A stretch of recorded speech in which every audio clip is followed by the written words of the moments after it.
release mkono wa mtumishi na tupate kusonga mbele. Bwana asiwe sana. Tunataka kufanikiwa, si ndio jamani? Siri ipo katika ile jambo ambao Kristo alivyokuwa anafanya.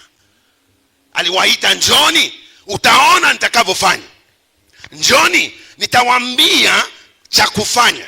Na walikuja wakaa pamoja naye. Walitulia. Waliona namna ambao Kristo alivyokuwa anafanya vitu vyake. Walikula pamoja, walicheka pamoja, tatizo lilivyotoka walitatua pamoja, na aliwapeleka kuhubiri injili pamoja. Paka alipogundua kwamba hawa jamaa wanaelewa kidogo inachoendelea, na akaanza kuwatuma. Bwana asiwe sana. Na alituma wa 12, na alituma 70, na baadaye akawatuma wote, na sisi wote ametutuma. Bwana asiwe sana. Umetumwa. Mwambie jirani yako umetumwa. Agizo kuu ni ya kwako. Bwana asifiwe sana. Hajaishi vita ulionayo. Sawa jamani? Hajaishi vita unavyopitia. Bwana anataka matokeo. Hajaishi ni umaskini. Hajaishi una vita katika mtaa. Hataki kujua kwamba kuna wachawi mengi. Niambie una Yesu wako anawatandika. Njia inatengenezwa, kanisa inaendelea kukua. Kama umeokoka, tuwezi kutenganisha vita na wewe. Kila siku ni vita, utapata vita, lakini ushindi ni uhakika. Kwa sababu gani? Yupo pamoja nasi aliyeshinda paka kifo na mauti. Bwana asifiwe sana. Na amesema vita si vyetu, vita ni ya kwake. Anaonyesha mfumo fulani ya mafanikio ambayo lazima tuikopi. Tunatafuta kukopi. Mtu mwenye hekima anaangalia yule aliyefanikiwa amefanya nini kufanikiwa, nifanye vile vile, si nitafanikiwa. Alimtizama Elisha, alimtizama Elisha alitizama namna gani Elia alipofanya, na akafuata njia ile ile, na akavuka Yordani.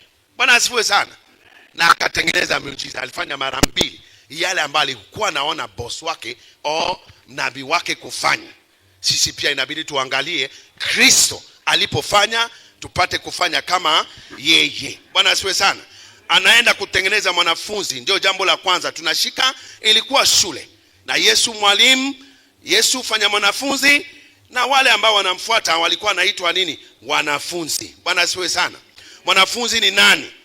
Hiyo ndio sifa za mtu ambao ni mwanafunzi. Sisi wote tulioamua kuwa kondoo wa Bwana, sisi ni mwanafunzi.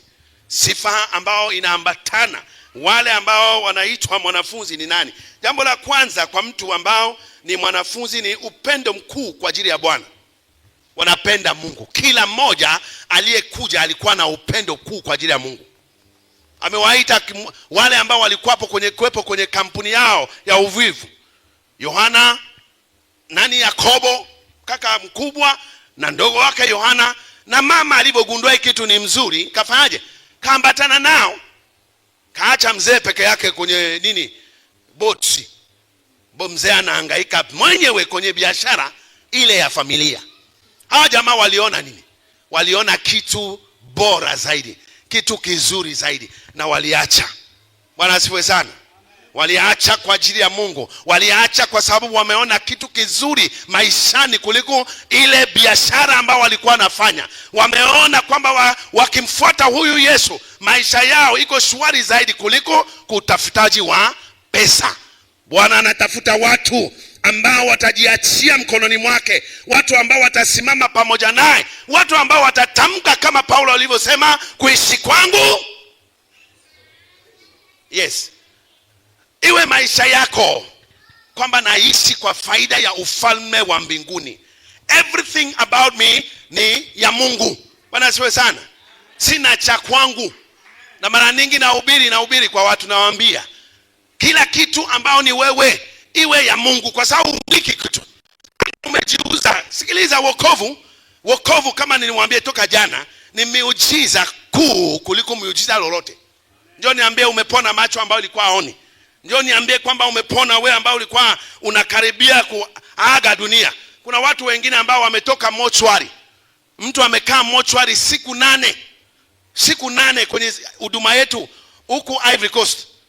walikuja kumwombea yule mtu, Bwana aliwatuma vijana wetu, walimwombea, kasimama. Askofu mkuu, kiongozi wa taifa, ilibidi anasema aende kumshika yule kuona Bwana alipofanya. Bwana asifiwe sana. Tunapojitoa kwake, anajitoa kwetu. Ukijiachia kumtumikia, atakutumia. Ni bora mikononi mwake kuliko kukaa na mipango yetu. Ni mipango yako. Jiachia mkononi mwa Bwana, akutumia. Bwana asifiwe sana. Upendo kwa ajili ya Bwana. Upendo kuu. Lakini ujikute kwamba nanungunika, naongea vitu kinyume, naangalia njia nyingine ambayo inaweza kutoboa. Akiongea hilo, nina wawazo yangu. Ole wako. Upendo mkuu kwa ajili ya Bwana. Ukimpenda Bwana, utapenda mtumishi wake. Number 2 ni kukana, renunciation of possession. Kuna wale ambao wameokoka. Tumesikia Mwalimu Frank anavyoongea kwamba vitu vyako ibaki at the disposal wa Mungu. Mungu atumie, watumishi watumie, kanisa itumie, watu watumie. Kama we ni mwanafunzi, sifa ya pili ambayo unatoa kwako ni kwamba hamiliki kitu. Si amemilikiwa na Bwana. Kila kitu chake cha Bwana. Kuna mama moja alimpenda Bwana sana, alimpenda mno. Bwana ashamchukua. Yule mama alimwadisia watoto wake, wanangu, kila kitu unavyoona, kila kitu nimeshakabidhi Bwana. Biblia inasema Suleiman alivyomaliza hekalu alifanyaje? Alijitoa, aliweka wakfu. We say consecrate. He consecrated everything. Yaani aliweka wakfu. Vitu vyote ni ya Bwana, ni ya kwako, everything. Na kitu inapokuwa wa Bwana usicheze nalo. Heshimu. Aliyekuja kucheza na vikombe zilizochukuliwa na kupeleka Babylon, alipata neno iliandika mene teke pesen. Bwana alihukumu hapo. Zile vitu ishakabidhiwa, ni mambo ya Mungu. Lakini alifikiri kama ni vikombe vya dhahabu, ngoja tucheze nalo. Atucheze na mambo ya Bwana. Wewe ni mambo ya Bwana, usicheze. Vitu vyako unaomiliki ni vitu vya Bwana. Kama umetoa, jua tu kama ni ya Bwana. Bwana asiwe sana. Kama umemiliki, nimemiliki kwa sababu ya Bwana. Anawaambia watoto wake, kila kitu hapo ni ya Mungu. Sina kitu ambao ni changu hapa. Kila kitu. TV ambao unaiona, hii TV yetu, TV ya Bwana. Nisije kukuta umeweka muziki ya dunia hapa.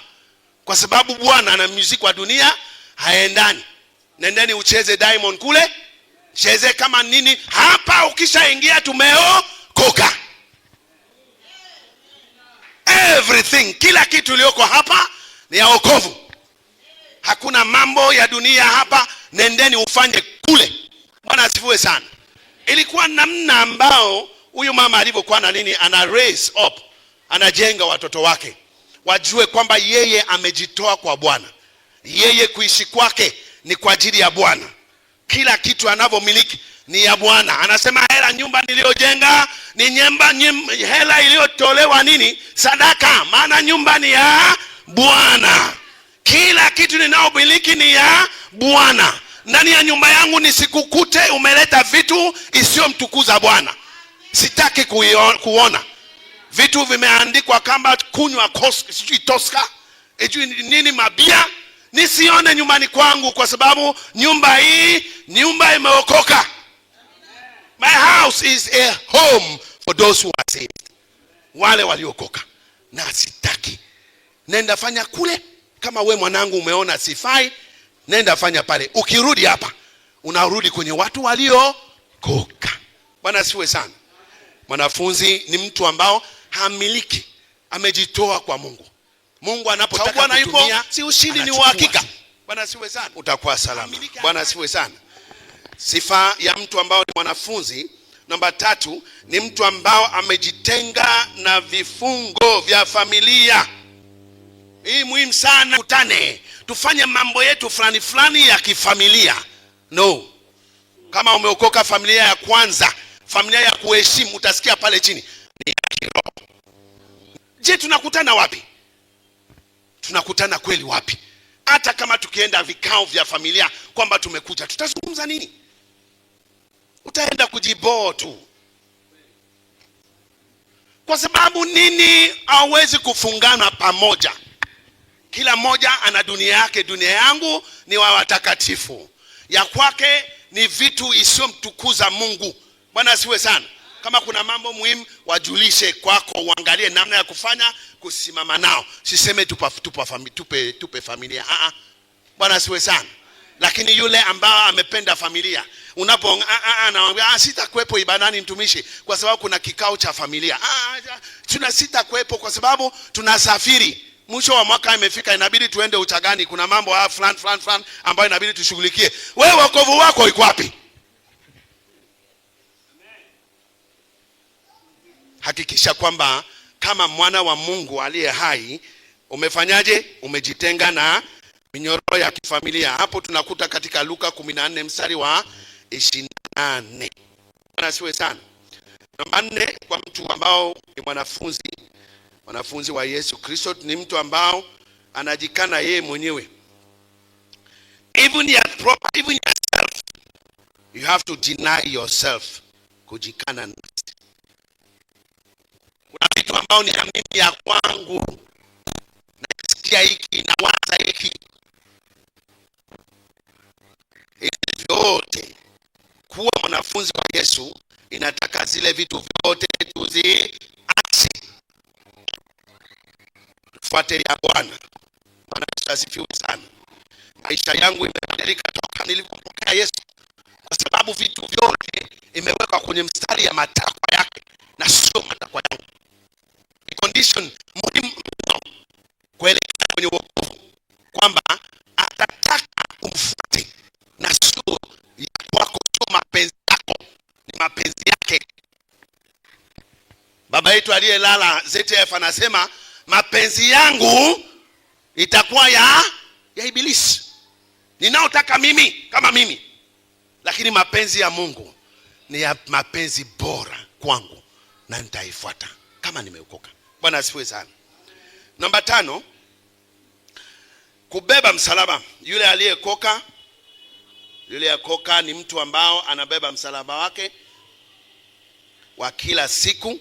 The Bible says Mathayo, tusome Mathayo 16 mstari wa 24.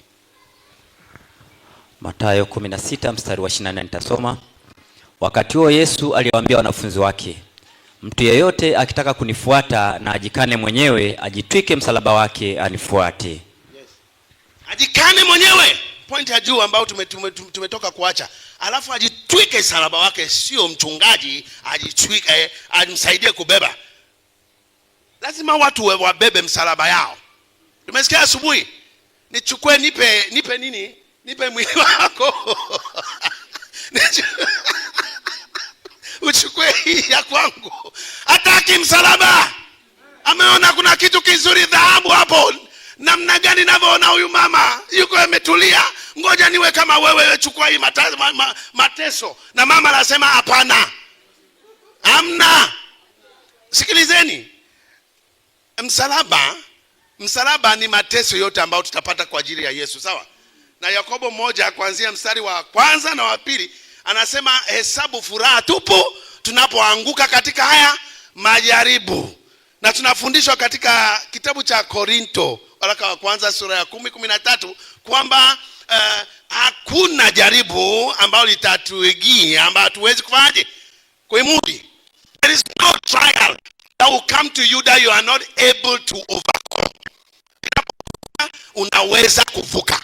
Kama Bwana ameacha kuja, ujue kwamba ametengeneza mlango ya kutoka. Bwana siwe sana. Ayubu alipata kubwa sana, si ndio? Paka mwanamke wake anaenda kusema wewe mkufuru Mungu, bora tufanyaje? Bora ufe kuliko kupitia yale unaopitia. Lakini alisema nini? Wewe unafanya kama mtu mpumbavu, kichwani kama hamna. Acha, tutapita tu.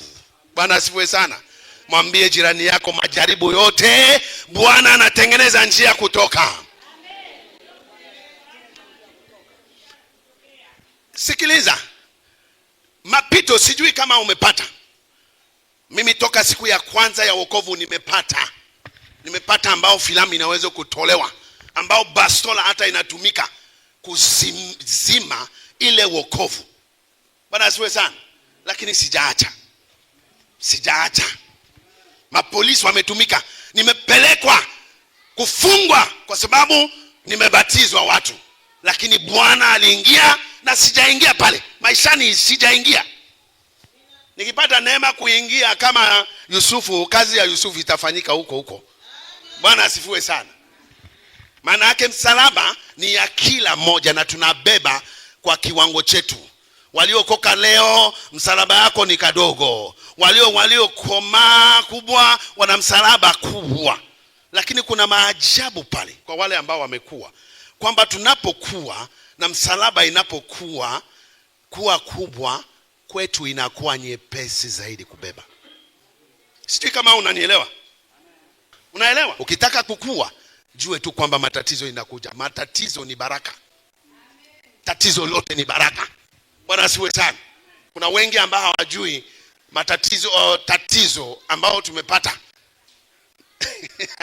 kutoka elimu mpaka ENCC.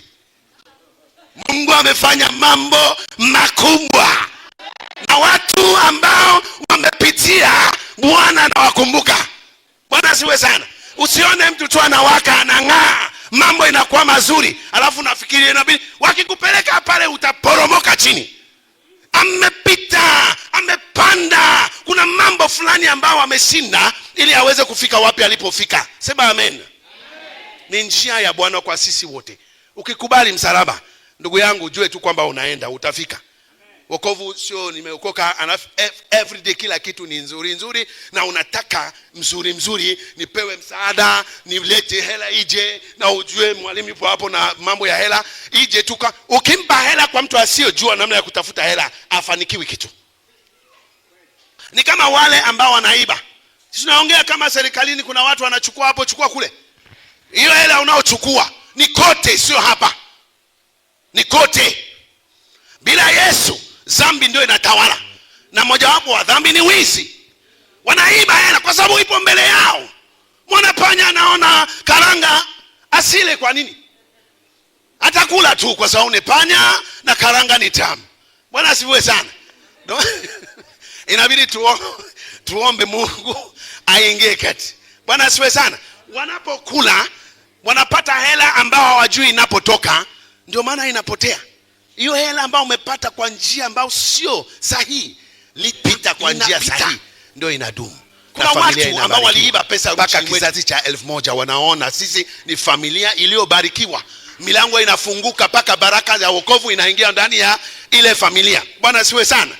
Kuna minyororo ya ibilisi wa familia ambao ipo kazini. Katika kitabu cha Kumbukumbu la Torati na Kutoka, Biblia inasema Mungu anapatiliza, yani analeta hukumu juu ya dhambi iliyofanyika mpaka kizazi cha 3 na cha 4. Si ndio? Baraka zinaenda mpaka 1000, the 1000 generation. But those who have sinned. Ukipata mkombozi, mtu ambaye ameokoka ndani ya familia, anakuja kusimama kama mwokozi kuzuia ile laana ambayo inapita. Aiendelee kwa sababu tumepata mtu ambao anaelewa. Tumepata mtu ambaye anajua kushughulikia dhambi za familia. Bwana asiwe sana. Daniel sura ya 9. Niko pembeni kidogo. Daniel sura ya 9, mstari ile wote, Daniel anasimama kama mkombozi kwa ajili ya Israeli. Na anasema, Baba tusamee. Sisi. Ukisoma asemi mimi, anasema sisi ni sisi. Dhambi amebeba. Unabeba dhambi ya Chalinze. Unabeba dhambi zote ya watu wa Chalinze, kukomboa Chalinze. Na Bwana anasamee, na Bwana anashuka. Bwana asifiwe sana. Mwanafunzi ni mtu ambaye anajitoa kwa Mungu, anabeba msalaba wake kwa raha na anafuata Bwana. Na umesikia, msalaba yako inakuwa yale ambao unapata inakuwa. Usije kusema yani ni too much. Kama ni too much, Ibilisi anasikia, na Ibilisi atakusaidia ili uache wokovu kwa sababu unachoka. Bwana asifiwe sana. Njoo mwambie kiongozi kwamba, Bwana, naona milango nyingine inafunguka mbele yangu kwa sababu hii aina ya mapito, mambo makubwa yuko mbele. na ushangilie pamoja. Kasirika na mlango inafunguka pa ili uingie kwenye baraka yako fasa. Simama pale kama ni sisi, huwezi kupita. Na nikipiga pale nitapita mimi. Kwa sababu ninayo mtu aliye na nguvu kuliko vyote. Ninayo mtu ambao ni mmiliki wa ardhi yote. Ninayo mtu ambao ni baba ya yatima, ni baba ya watu wasio na baba, ni kiongozi wa sisi wote. Bwana asifiwe sana. Ninao huyu mtu. Na mkuu mwanafunzi, inabidi ufanyaje? Ukubali msalaba. Bwana asifiwe sana. Msalaba naipenda mimi. Ikija najua Bwana alinipa neno juu ya neno ya Biblia kwamba atanitoa na anatutoa. Wasingepitia, sijui nimwambie nani, kwamba kiongozi wetu baba bishop asingekuwa napita yote aliyepitia, tusingefika wapi tulipo. Yule Yusufu angekataa kuingia gerezani, asingefika wapi alipofika. Leo hii nilikuwa naongea na treasurer kwamba yote tunaopata ni kwa sababu ya unyenyekevu, utii na kujiachia tu. Bwana ongoze njia, na Bwana naongoze mahala salama. Bwana asifiwe sana. Jiachia mkononi mwake, fanya ya kwako tu kwa nzuri, kwa salama, be okay. Isiwe na kitu chochote ambao moyo wako inakataa, roho wa Mungu ndani mwako inakataa na unanang'ania. Ukishanyang'ania ujue wachawi wa kijijini watakushughulikia. Kama nilimwambia wiki 3 iliyopita, nilikuwepo Songea nina huduma, nina mchungaji wawili, wanandoa wawili ambao wanafanya kazi vijiji viwili. Walipiga simu kwa dada moja, akapiga simu. Niambia hapo nikitoka sijui nyuki zinafuata, nikikimbia ndani wanaondoka. Nikitoka nyuki ananifuata, nikikimbia watu wananicheka. Anauma. Wakaniambia pastor, tulikuwa naongea naye ni kama atakufa. Na mume aliposikia kwamba ni mgeni, mimi ni mgeni original. Mgeni wa mgeni. Sio kama mgeni kutoka Dar es Salaam kwenda kule, no, mgeni kutoka nje. Nilipofika akasikia, akasema basi nikamwambia mlete hapo, mpigie aje. Kutoka kijiji pale alikuja. Tulipomhudumia, si aliondoka na furahi, alibatizwa. Kamerudi na nyuki waliokuwa wanamshambulia kijiji wote walikimbia. Wao likimbia. Ushindi ipo kwa mtu ambao umetulia. Na nikamwambia tulia, uishi maisha bila dhambi, utabaki na huyu Roho Mtakatifu kukulinda. Bwana asifiwe sana. Nimeondoka, mume anapiga simu, naomba njoo. Ameona mke wake anapendeza. Unasikia sauti kimpigia leo, ananiita niende. Tutafungua kanisa kule. Mimi ya kwangu nikipata watu wawili mahali kanisa. Bwana asifiwe sana. Namba 6 ni mtu ambao ni mtiifu kwa neno la Mungu. Yohana 14 mstari wa 15. A disciple, mwanafunzi, ni mtu ambao anatii. Anasoma neno, anatii. Anasikia maagizo ya Bwana, anatii. Namba 7, hapo sitaki kufafanua chochote kwa sababu upo kutii. Namba 7, ana imani. Ana imani kwa Bwana. He has faith in God. Ana depend on God. Anategemea Bwana kwa ajili ya vyote. Huyu ni mwanafunzi. Hawa jamaa waliacha kila kitu na waliambatana na Yesu. Hawajaondoka. Yesu anapoomba katika Yohana 17 anasema ajapotea mtu yoyote isipokuwa nani? Huyu mwanampotevu, yule nani? Judas Iscariot. Lakini wote wapo Baba. Anawakabidhi mkononi mwake kabla kuondoka. Bwana asifiwe sana. Walimwamini, walijikabidhi mkononi mwake, na amekuwa nao kawajenga vizuri. Mwanafunzi ni mtu mnyenyekevu. Mathayo 20 mstari wa 26. Mathayo 20 mstari wa 26 nitasoma. Lakini haitakuwa hivyo kwenu, bali mtu yeyote anayetaka kuwa mkubwa kwenu na awe mtumishi wenu. Awe watumishi kwenu. Yesu aliwafundisha, na kama wewe ni mwanafunzi inabidi unyenyekee. Namba 9 ni watu wa maombi. Luka 5:16, Thessalonike wa kwanza 5:17. Omba bila kukomba, wanaomba. Wanaamini kwamba tukiomba Baba anasikia, kwa sababu Baba anasikia atajibu. Ni watu wanaoomba. Namba 10 ni watu walio na ushirika na wandugu. Hiyo ni mwanafunzi. Je, unashirika na wandugu? Watu ambao wapo hapa.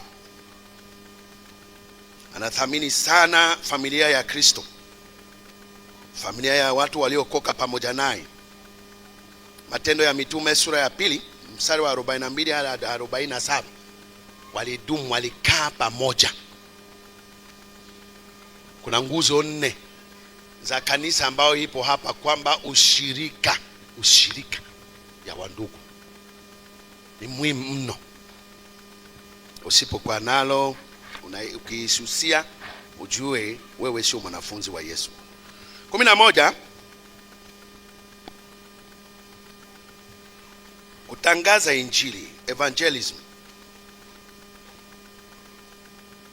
Anabubujika ndani mwake ili watu wasikie injili. Anataka watu wajue yale ambayo imefanyika ndani mwake. Kama mwanamke Msamaria katika Yohana sura ya 4, yote inataka nyingine ajue Mungu kama mimi. Wewe ni mwanafunzi. Lakini kama watu wote kwako ni kama miti wanaopita, ni kama gari ambao zinapita barabarani, ujue una shida. 12 sawa. Uzaa matunda. Hii muhimu sana sana sana. Ndio sababu yetu kuwa hapa, ili tupate matunda. Kila mchungaji aliyepo apate matunda. Yohana 15:8 nasema uzaa matunda ili wajue kwamba nini ni wanafunzi wangu. Bwana asifiwe sana. Na ZF Zakaria Stanford anafundisha kwamba unapata matunda. Mtu ambao ni mwanafunzi anapata matunda katika same 3, yani 3 types. The very first aspect of bearing fruit, yani kitu cha kwanza ambao unapata matunda, la kwanza ni katika tabia yako. Kwa sababu kuna roho wa Mungu ndani mwako, lazima upate matunda. Ni kawaida kwamba kwa sababu we ni mtu wa Mungu lazima ionekane. Isipoonekana, we ujue kwamba yule mwanafunzi wako hajaokoka. Utamkuta mbinguni. Msaidie ili aokoke, akaa vizuri. Labda vita vyote ambao inakuja nyuma sio kwa sababu ni mtu anahitaji msaidie, ampokee Bwana wa mabwana ndani ya moyo wake, ili afurahie ulinzi ambao tulionayo, kwa sababu anaotupigania vita ni nani? Ni Bwana mwenyewe. Bila Bwana nani kumlinda? Unapata matunda katika tabia ulionayo. Wagalatia 5 mstari wa 22 mpaka 23. Nimesema tunda la Roho. Biblia inasema tunda la Roho ni nini? Ipo inataja. Nipo napita. Ngekaa kwenye tunda la Roho, namna inavyo develop, namna unavyokuwa, ionekane kwako. Ipo. Bwana asifiwe sana. Anapata matunda. Unamwona tunda la Roho inaonekana maishani mwake. Anakuwa, tunaongea habari ya kubear fruit, kuzaa matunda. Maisha yake inabadilika. Anapenda Mungu, anapenda wandugu. Ana utulivu, ana amani ndani mwake. Ana shauku. Ni mtu aliyejaa off kwa ajili ya Bwana. Heshima kwa viongozi walioko mbele yake ipo ndani mwake. Ni matunda ambayo inakuja. Na sisi viongozi tunasema huyu anakuwa. Sawa jamani, tunasema anakuwa. Lakini tukikuona ubadiliki, unakuwa kali na tabia isiyoeleweka, tunajua bado. Hapo ni moja tu. Matunda katika nini? Tabia. Na tabia ni ya kiroho. Kitu cha pili cha kuzaa matunda ni kushinda nafsi. Zakaria 5:4 anasema mtu aliyeokoka, kama nimesema, ana shauko, ana ile tamani ndani mwake watu waokoke, wote waokoke. Kalikimbia nje yule mama Msamaria na kumwambia, "Njoni, nimemwona Mesia. Ameniambia kila kitu." ilikuwa ni kama moto ndani mwake. Ndio inavyokuwa ndani mwako wewe ambao ni mwanafunzi, unataka watu wajue Mungu. Ikiwa kama hivi, kanisa linajaa haraka. Bwana asifiwe sana. Tutawachomoa wale ambao wapo shetani amechukua. Kuna watu wamepotea, kuna watu nyuma ya mafensi wanasema wana hela, ni maskini tu lakini ajui anateseka na pressure na vitu vingi, anasubiri mtu tu kuja kumwekea mkono, mtu wa Mungu, Mungu amponye, asimame kukufuata. Nenda uhubiri injili kama uhubiri. Bwana asifiwe sana. Sehemu ya tatu ya kuzaa, kupata matunda ni kwenye huduma. Nimesema tabia ya Kikristo, cha kwanza. Cha pili, kupata shinda nafsi. Mahubiri, unapata watu wanaokoka, unawaleta kanisani. Ukizunguka sioni mtu ambaye anakufuata kanisani, wewe hujakuwa kitu. Bwana asifiwe sana. Acha hata mbuzi akufuate kanisani, ambao baada ya wiki mbili ataondoka kwa sababu sio kondoo. Nenda hubiri injili. Ubiri. Mwambie watu Yesu anawapenda. Wakaribishe hapa. Watakuja na kanisa itakuwa. Nimekuambia faida ya kanisa kubwa, mambo inakuwa nyepesi mkononi mwa wachungaji. Anafurahi kwa sababu tunakuwa kanisa msaada hata kwa mji wa Bwana. Watatutegemea hapa Chalinze. Sehemu ya tatu, kama nimesema, huduma. Anaona kwamba nyumba ya Bwana ni nyumba yake. Ameokoka na anakuja hapa, hataki kuondoka. Anawaza nifanye nini ili kanisa letu ikue. Kuna mzigo gani katika moyo wa mtumishi? Na atadeki, atasafisha, atafanya kile. Kama ni mwenye hela, atakuwa kwenye huduma ya kuhudumia na hela yake kanisa. Akisikia wanalia kuna hiki ambaye ametokea, ana serve. He is serving with his money. Kwa watu ambao wamekuja na moyo wao yupo kumtumikia. Hiyo ndio mwanafunzi, anamtumikia Bwana na anazaa matunda katika utumishi. Bwana asifiwe sana. Hawa ambao wanafanya mwanafunzi sasa, kazi zao ni ipi? Nimeongea habari ya mwanafunzi nani. Sasa wewe ambao unafanya mwanafunzi, kazi ambao tulionayo ni ipi? Hapo ni mchungaji, na hapo ndio wewe ambao umekuja, wewe ni mwanafunzi, kwa sababu lengo ni kukufanya kuwa fanya mwanafunzi. Yesu aliwaita ili wawatengeneze wawe wachungaji, si ndio?